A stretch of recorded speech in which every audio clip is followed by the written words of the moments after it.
Saya nggak mau yang lain, saya cuma mau Pak Soeharto. Dari seorang bukan apa-apa menjadi apa-apa. Pinter itu penting, tapi harus diikuti dengan karakter. Berpikir baik, berkata-kata baik, dan berperilaku baik. Selamat bergabung kembali di channel ini, khususnya di episode wawancara para tokoh.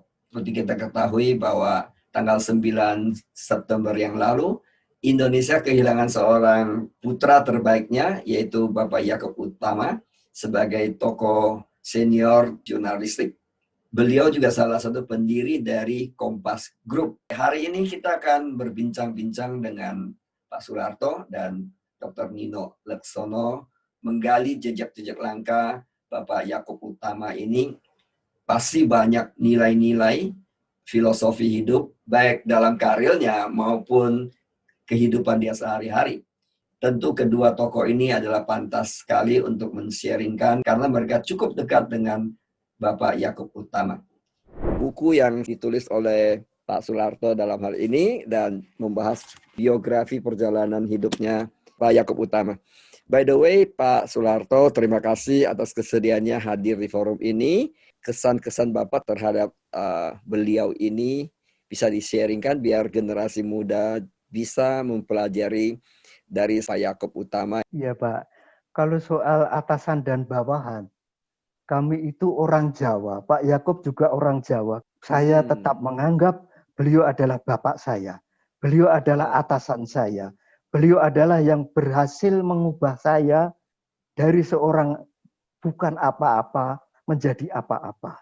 Karena itu saya sangat hormat pada beliau. Pak Yaakob bisa mengarahkan dan memasuki wilayah apa yang hati dari muridnya. Ini kelebihan beliau, Pak. Beliau memiliki intuisi intelektual. Mungkin karena Pak Yaakob ini terlatih untuk hidup reflektif. Yakni setiap malam ada kesempatan punta, ada kesempatan refleksi. Walaupun tidak mendalami filsafat, tetapi memahami studi-studi filsafat itu dengan baik. Dengan membaca. Beliau itu seorang yang rakus membaca, Bapak. Membaca itu menjadi salah satu warisan yang berharga bagi kami. Membaca buku. Itu yang pertama. Lalu yang kedua, beliau itu memahami betul mendudukkan diri. Beliau berasal dari keluarga sederhana. Bapaknya seorang guru SD. Dari 13 saudara, beliau adalah paling besar. Sehingga bertanggung jawab pada adik-adiknya. Beliau bercita-cita ingin menjadi guru. Tapi satu saat berangkatlah dia ke Jakarta untuk menjadi guru. Memang kemudian beberapa tahun menjadi guru. Tetapi kemudian menjadi wartawan, menangani penabur. Bertemulah dengan Romo Odean. Ketika Pak Yaakob sambil menyelesaikan S1 di UGM. Pada akhirnya diajak oleh Pak Oyong untuk membuat Intisari tahun 63, lalu 65 Kompas. Inilah Pak kata kunci, walaupun beliau itu pengusaha dengan sekian puluh ribu karyawan, beliau tetap rendah hati, sederhana, dan selalu bangga sebagai wartawan. Dan nguwongke wong. Nguwongke uang itu menganggap semua orang itu sama martabatnya.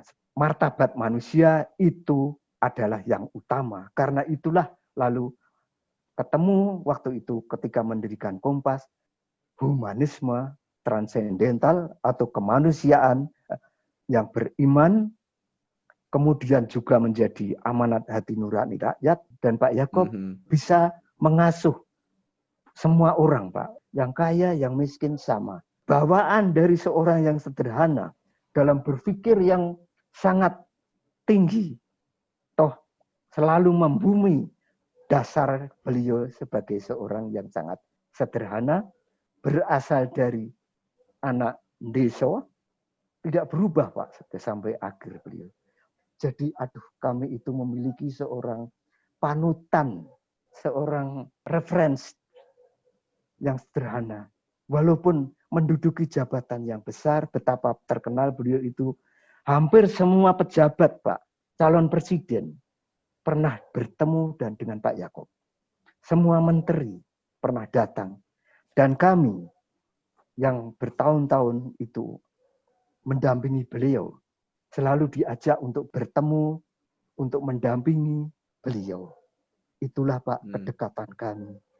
Itulah Pak Onggi. Luar biasa ya Pak, dengar sharingnya tentang seorang Pak Yaakob ini, teladannya ya. Pak Sularto ada pesan-pesan khusus untuk generasi muda yang berjuang di berbagai bidang ya, khususnya mungkin jurnalis, dan kalau mau bercita-cita nulis buku seperti Bapak yang punya kemampuan nulis yang luar biasa, dan banyak tokoh-tokoh mempercayakan Bapak untuk nulis. Salah satu kan Pak Yaakob ini bilang ke Bapak sendiri bahwa saya nggak mau yang lain, saya cuma mau Pak Sularto.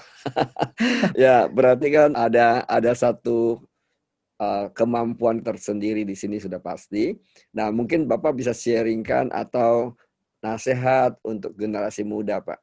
Tentu saya belajar dari Pak Yaakob dan berbagai orang juga, Pak. Yang pertama, bekerja itu all out. Tuntas. Yang kedua, bekerja itu dengan hati.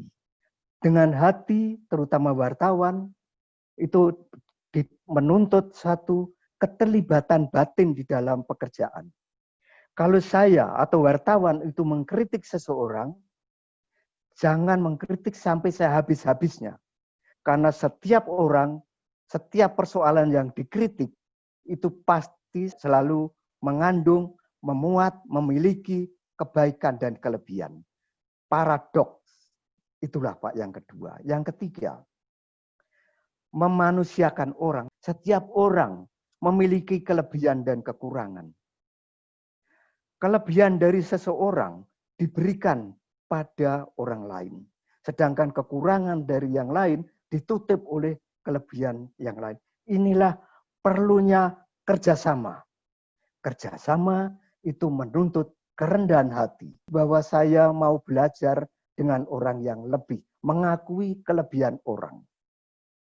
Sedangkan yang memiliki talenta lebih besar. Membuka diri, merendahkan diri, saya pun harus membesarkan, harus memberikan sesuatu pada orang lain. Yang ketiga, membaca, Pak. Membaca buku, Pak. Pak Yaakob selalu mengatakan, mutiara dari seorang wartawan itu adalah buku. Dan itu beliau memberi contoh. Dan yang terakhir tentu Pak Yaakob dengan memberikan seminar, dengan menulis, itu beliau berbagi. Misi tugas beliau sebagai seorang guru dan sebagai seorang yang beriman. Beriman artinya berbagi. Beriman artinya berbuat sesuatu. Dan berbuat sesuatu untuk Pak Yaakob, antara lain untuk generasi ke depan, itu adalah berbagi pengalaman, berbagi pengetahuan, berbagi menghargai manusia. Itu Pak antara lain Pak Onggi yang bisa kami sampaikan secara spontan mengenai wejangan dari Pak Yaakob, barangkali yang kami tafsirkan menjadi tanda petik sharing saya, Pak. Thank you waktunya Pak, dan thank you sharingnya telah bersedia dengan rendah hati ke forum ini untuk membagi Pak. Oke. Ya. Sekali lagi Pak Sularto, thank you atas kesediaannya di forum ini. Terima kasih sebaliknya Pak Onggi atas kesempatan ini kami berbagi pada Pak Yaakob. Pak Nino, selamat pagi, apa kabar? Kabar baik Pak Onggi, semoga Bapak juga sehat, tampak kelihatan segar sekali pagi ini. Ya. Amin, amin, sama-sama ya, jaga kesehatan. Ya. Pak Nino, suatu kehormatan buat kami yang Bapak bersedia ke acara ini untuk memberikan pandangan tentang Pak Yaakob Utama, di mana kita tahu bahwa Bapak adalah salah satu tokoh yang dekat banget dengan beliau, pasti banyak mengerti tentang sepak terjang Pak Yaakob yang memberikan legasi yang luar biasa untuk bangsa kita, Pak. Boleh Bapak ceritakan sedikit kesan-kesan yang Bapak dapatkan yang mendalam begitu? Iya. Baik, terima kasih juga Pak. Pertama saya juga ingin terima kasih diundang untuk tatap muka walaupun secara virtual ini tentu saja masih diselimuti oleh rasa duka cita ya Pak ya, karena kehilangan sosok figur seorang Bapak ya, guru, lalu juga cendekiawan begitu. Tapi juga sosok yang murah hati begitu. Ada berbagai ragam kesan, keteladanan, kemurahhatian, kerinduan pada Indonesia maju, dan bagaimana mengucapkan rasa syukur, bagaimana pesan-pesan jurnalistik untuk terus mengingatkan yang mapan dan menghibur yang papa begitu, itu bisa kami dengar secara langsung. Gitu Pak Onggi. Pengalaman Pak Nino dengan beliau kan pasti banyak filosofi untuk memimpin perusahaan dan filosofi pribadi ya, atau filosofi hidup. Iya. Dari sekian banyak filosofi yang paling Pak Nino senang dari seorang Pak Yakob? Bekerja itu adalah menjalani profesi ya, itu bukan karena semata-mata pekerjaan untuk mencari penghasilan ya Pak ya, tapi sebetulnya untuk mengaktualisasikan diri, memenuhi panggilan hidup ya Pak ya. Beliau sering menyebut bahwa manusia itu setelah menjadi Homo sapiens itu ya juga dilukiskan juga sebagai Homo ludens. Kita itu tetap menjadi makhluk yang suka bermain begitu Pak. Tapi on top of semua ciri-ciri manusia itu salah satu yang mulia itu adalah homo faber Pak. Jadi makhluk yang bekerja. Manusia itu adalah makhluk yang bekerja sehingga derajat kemanusiaannya itu adalah ya ditentukan oleh seberapa serius. Kalau bekerjanya tidak kurang baik itu ya derajat kemanusiaannya itu kurang kalau mau orang yang katakan malas atau apa. Tapi kalau orang yang punya komitmen tinggi terhadap pekerjaan, nah itu ya semakin tinggi. Homo faber itu derajat kemanusiaannya semakin tinggi. Nah, jadi ya itulah salah satu falsafah hidup yang saya petik. Nah, tapi tentu ada banyak, tapi tidak mungkin saya sampaikan satu persatu, tapi mengenai pemikiran, falsafah-falsafah hidup yang disampaikan melalui ujaran Pak Yakob itu sudah saya bukukan.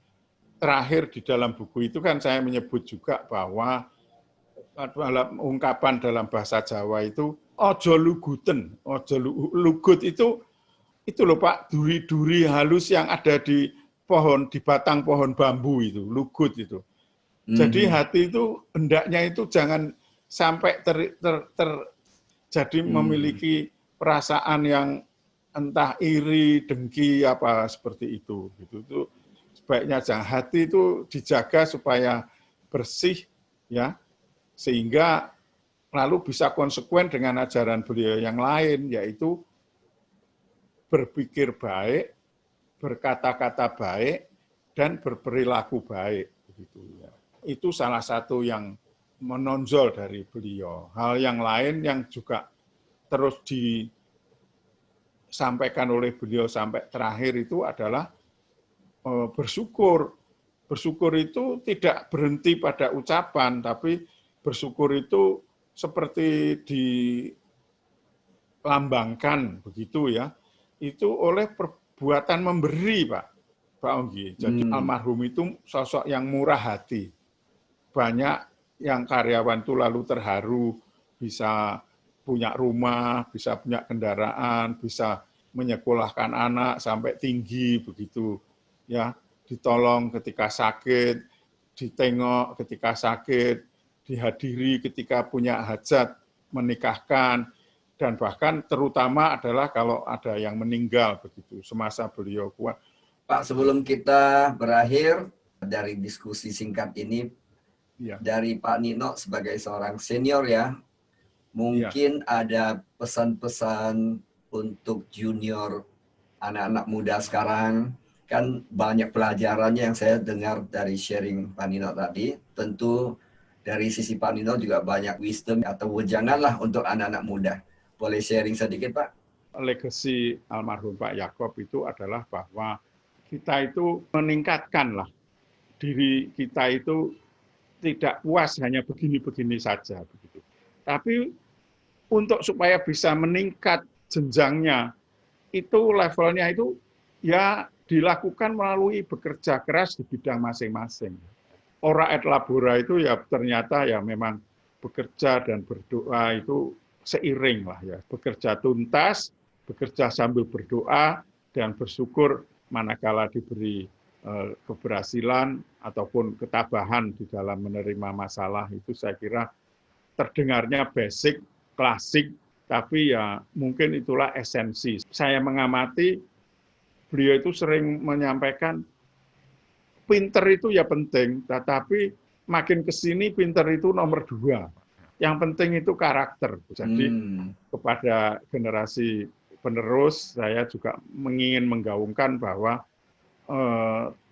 pinter tetap penting, kompetensi ya, karena masalah semakin rumit, disrupsi digital semakin hebat, revolusi industri 4.0 semakin bergaung, tetapi semuanya itu membutuhkan kecerdasan yang lebih unggul, tetapi on top of that itu tetap karakter, Pak, untuk membawa kesuksesan. Karakter itu diwujudkan dalam integritas, kejujuran, dan bekerja di dalam toleransi, bekerja di dalam teamwork, bekerja dalam kebersamaan. Itulah yang sebagai kunci untuk menyusuri, menjelajahi, dan menziarahi masa depan. Saya kira demikian, Pak Onggi. Luar biasa ya, hari ini kita dapatkan banyak pelajaran dari sharing Pak Nino. Dari sisi Pak Yakobnya, begitu banyak nilai-nilai yang diturunkan.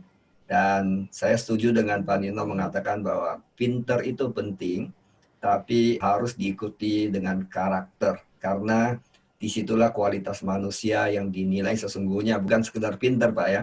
Saya rasa ini penting, Pak, karena di zaman sekarang ini perkembangan seperti Bapak bilang digital begitu cepatnya, dan banyak orang pintar cari duit, nanti cepat kaya, tapi tidak ada background atau walaupun tadi dikatakan klasik, tapi sudah dibuktikan oleh Pak Yakob mempraktekkan ya. Saya rasa Pak Nino juga mempraktekkan. Jangan ini bagus buat kami, Pak, untuk generasi muda. Thank you, Pak. Thank you untuk waktunya, thank you untuk sharingnya. Dan saya rasa ini sangat berarti buat kami, Pak, buat generasi muda khususnya. Iya. Terima kasih, Pak Onggi. Salam hormat dan sukses selalu, sehat selalu ya, Pak ya.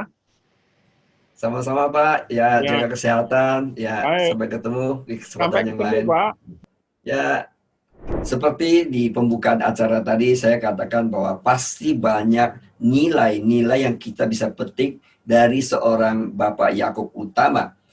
Legasi yang beliau tinggalkan dan teladan-teladan yang diberikan, walaupun tadi terkesan seperti yang dikatakan oleh Pak Nino, terkesan klasik, tapi saya yakin nilai-nilai semacam ini yang telah dipraktekkan oleh seorang Bapak Yakob Utama, dan tentu kita bisa mengambil sisi positif apapun yang telah beliau praktekkan dalam kehidupan beliau, dan legasi ini tentu sangat bernilai untuk generasi muda dan untuk saya juga.